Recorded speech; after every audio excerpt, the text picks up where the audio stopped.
Elena Rossoni, notaire, bonsoir. Bonsoir. Qu'est-ce que vous proposez cet été pour les visiteurs? Qu'est-ce que l'on peut découvrir au musée? Alors on a toujours notre exposition spéciale Monaco, l'archéologie monégasque révélée. Et on a mis en place sur la terrasse panoramique une exposition estivale pour découvrir un petit peu le lien entre la femme et la préhistoire, l'art, les différentes méthodes de taille et aussi le paysage de Monaco qui a beaucoup changé. Alors qu'est-ce que la femme a d'important dans la préhistoire au point de vouloir comme ça la mettre à l'honneur cet été? C'est qu'on l'avait peu étudié jusqu'à présent. On parlait souvent de l'homme préhistorique, mais la Oui, femme dans sa généralité.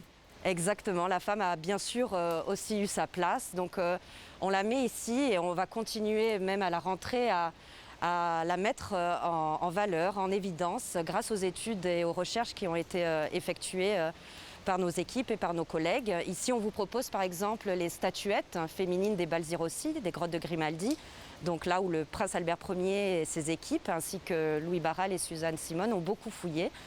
Donc il y a des propositions. Vous savez aussi qu'on a des sépultures originales et des reproductions.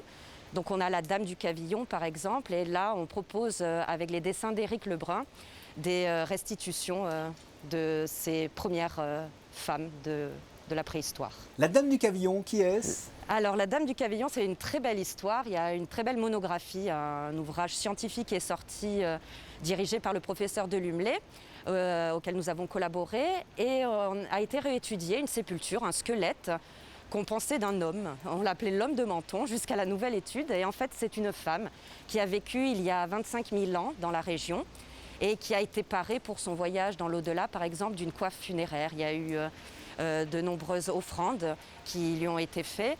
Elle avait 37 ans et une très belle histoire de solidarité de son groupe est racontée ici au musée et aussi dans d'autres musées de la région.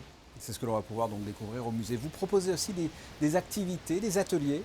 Oui, tout à fait. Alors, vous savez que nous sommes très tournés vers les familles, les jeunes, les enfants. On accueille par exemple le CUN, les passeports culture, mais aussi toutes les familles pour des visites VIP, des escape games, des anniversaires aussi insolites.